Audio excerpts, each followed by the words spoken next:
Road മുറിച്ച് കടക്കുമ്പോൾ fine കിട്ടുമെന്നറിയാം, പക്ഷേ അത് ശരിക്കും ഉണ്ടോ, ഉണ്ടെങ്കിൽ എങ്ങനെയാണ് ഫൈൻ ചുമത്തുക എന്നൊക്കെയുള്ള കൺഫ്യൂഷൻ പലർക്കും ഉണ്ട്. അങ്ങനെയുള്ളവർ ഒന്ന് ശ്രദ്ധിച്ചോളൂ. അബുദാബിയിൽ അനുമതിയില്ലാത്ത ഇടങ്ങളിൽ റോഡ് മുറിച്ച് കടന്ന മലയാളികൾ അടക്കം പലർക്കും പോലീസ് പിഴ ചുമത്തിയിരിക്കുകയാണ്.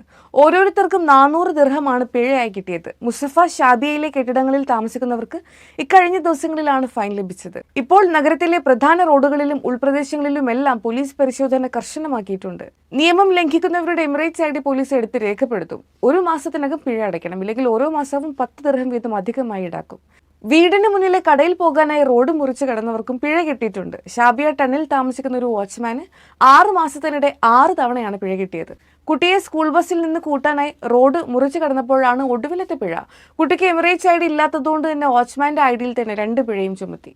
അതുപോലെ വൈകിട്ട് നടക്കാനിറങ്ങിയ മലയാളി ദമ്പതികൾക്കും അനുമതിയില്ലാത്ത സ്ഥലത്ത് റോഡ് മുറിച്ച് കടന്നതിന്റെ പേരിൽ പിഴ കിട്ടിയിട്ടുണ്ട്. അന്ന് നോട്ടിഫിക്കേഷൻ ഒന്നും വന്നില്ലെങ്കിലും 1.5 വർഷത്തിന് ശേഷം ഐഡി പുതുക്കാനായി അപേക്ഷിക്കുമ്പോഴാണ് 1120 ദിർഹം അടക്കാനുണ്ടെന്ന് അറിഞ്ഞത്. 400 ദിർഹം വീതം പിഴയും 320 ദിർഹം ഫൈനുമായിരുന്നു അടക്കേണ്ടിയിരുന്നത്.